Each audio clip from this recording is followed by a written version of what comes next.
अपने 1 वर्ष के कार्यकाल की उपलब्धियां और साथ ही आने वाले वर्षों में किस प्रकार का हमारा विजन है, किस प्रकार के शहर को हम क्या देने जा रहे हैं, किस प्रकार की योजना है, विकास की क्या संभावना है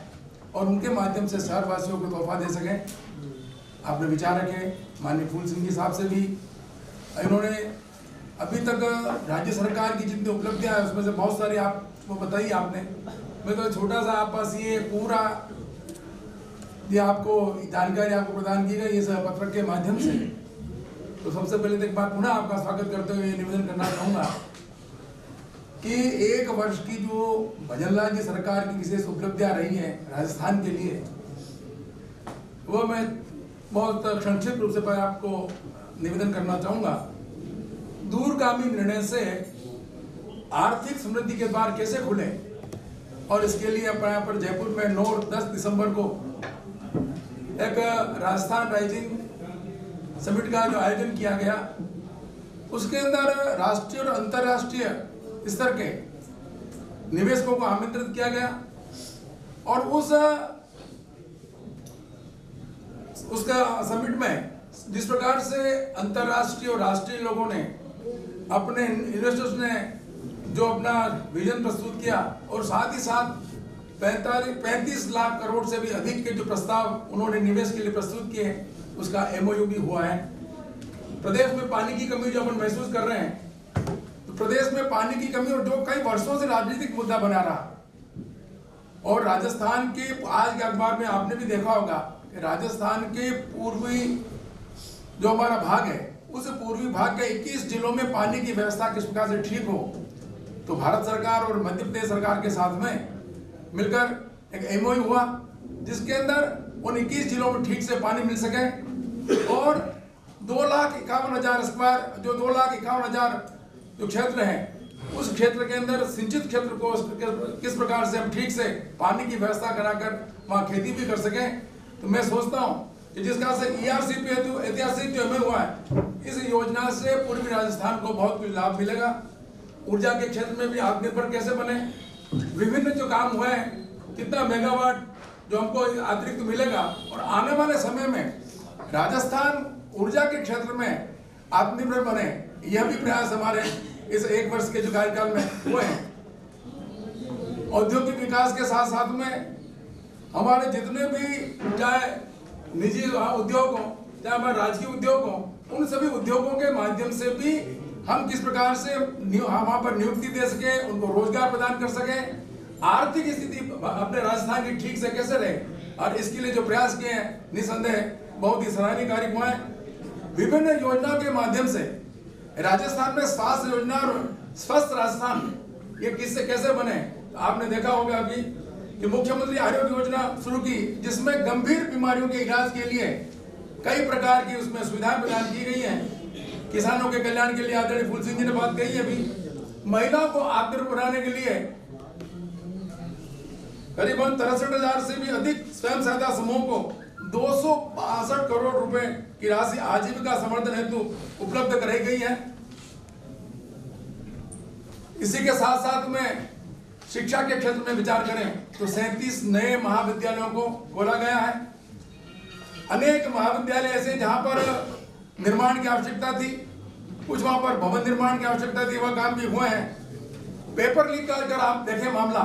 तो पेपर लीक में भी 200 से भी अधिक लोगों पर कार्रवाई की गई है और 20 से भी अधिक यहाँ पर प्रतियोगी परीक्षा कराई गई है और उसके अंदर आपने देखा कि इसमें किसी प्रकार का कोई भी पेपर आउट नहीं हुआ है, पेपर लीक नहीं हुआ है। ये बहुत बड़ी उपलब्धि है। महिलाओं की सुरक्षा के लिए काम हुआ है, घूमंतु आदिवासी समुदाय के लिए पट्टे वितरित किए हैं और गार्गी पुरस्कार हेतु 27 करोड़ 65 लाख रुपए का और बालिका प्रोत्साहन हेतु योजना में 38 करोड़ 5 लाख रुपए इसमें वितरित लाभान्वित किया जाएगा। तो कुल मिलाकर ये सरकार ये सभी मोर्चों पर, और क्योंकि जिस प्रकार से प्रधानमंत्री जी की सोच है, उन्होंने 4 स्तंभ बताए, युवा, महिला, किसान और गरीब, इन चारों वर्गों को किस प्रकार से ठीक से सभी प्रकार की सुविधा प्रदान कराकर विकसित भारत 2047 तक भारत विकसित कैसे बने, और इसी थीम को ध्यान में रखते हुए हमारे यशस्वी मुख्यमंत्री जी ने विकसित राजस्थान के लिए प्रयास किए हैं। आपने देखा होगा कि जो वादे, जो मैनिफेस्टो में जो बात की गई थी, उसमें कम से कम 55% जो कार्य उन्होंने जनता से जो वादे किए थे, उन 55% कामों को पूरा कर दिया गया है। और आगामी वर्षों में जिस प्रकार से एमओयू हुआ है, जिस प्रकार से विभिन्न क्षेत्रों में आप पर्यावरण की दृष्टि से देखें तो करोड़ों पौधे लगाए गए और करोड़ों पौधे पेड़ का स्वरूप धारण करें। कुल मिलाकर यह प्रयास किया कि समुचित विकास के माध्यम से हर वर्ग को इसका लाभ मिले। और चाहे हमारे, आपने देखा होगा कि विश्वकर्मा समृद्धि योजना के माध्यम से जो 18 प्रकार के जो उद्योग हैं, उनको भी ठीक से ऋण कैसे मिले और उनको कुशल प्रशिक्षण, उनके जो कारीगर हैं उनको शिक्षण मिले और उनके द्वारा बनाए गए उत्पादों को ठीक से बाजार मिले। ये सभी व्यवस्था भी की गई है। समय समय पर राजस्थान के विकास में जो काम किए हैं, जनता ने भी सराहा। और आपने देखा होगा कि अभी जो हमारे उपचुनाव हुए, उस उपचुनाव में भी राजस्थान के अंदर 7 उपचुनाव में से 5 सीटों पर भाजपा को विजय श्री अवरण जनता ने दिलवाया। ये श्रेय जाता है आदरणीय भाजपा सरकार को, भाजपा की सरकार को। तो निश्चित रूप से जनता का आशीर्वाद है और जनता के सहयोग से जो विकास के काम हुए, मैं निसंदेह 1 वर्ष के इस कार्यकाल में जो उपलब्धि अर्जित की हैं, जो राजस्थान वासियों को जो उन्होंने नया जो आयाम स्थापित किया विकास को, जो उन्होंने उपहार दिए हैं, जिस प्रकार से नई खुशियां उनको प्रदान की है, हर वर्ग के कल्याण के लिए जो काम हुए, मैं बजरंग लाल जी सरकार का बहुत बहुत हार्दिक अभिनंदन और उनका आभार भी व्यक्त करता हूं। साथ ही राजस्थान की महान जनता ने जो कदम कदम पर इस सभी योजनाओं को क्रियान्वित करने के लिए, अधिकारियों ने भी क्रियान्वित योजना को क्रियान्वित करने के लिए अपना योगदान दिया है, उनका भी बहुत बहुत धन्यवाद। और विशेष तौर से सबसे ज्यादा धन्यवाद, क्योंकि अगर आपका प्रेस का अगर सहयोग नहीं मिले तो, और हमारा सौभाग्य उदयपुर की जो प्रेस है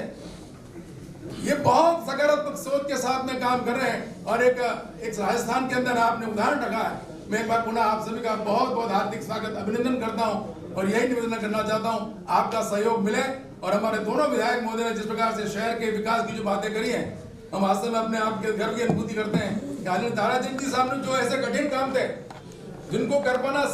हमारे भी समझ से परे थे, लेकिन उन कामों को भी आपने पूरा किया है। और फूल सिंह जी तो हमेशा लगे रहते हैं काम में। तो इस बजट के अंदर भी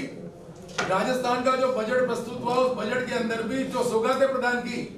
प्रत्येक वर्ग के लाभ के लिए, और प्रत्येक वर्ग ने इस बजट को सराहा। और इस बजट के अंदर बहुत कुछ हमारे उदयपुर संभाग को भी मिला है, राजस्थान को मिला है। एक बार पुनः आप सभी बंधुओं का मैं बहुत बहुत हार्दिक आभार करते हुए अपनी बात को विराम देता हूँ। जय हिंद, जय मेवाड़। प्लीज मेरे YouTube चैनल को सब्सक्राइब जरूर करें। Thank you.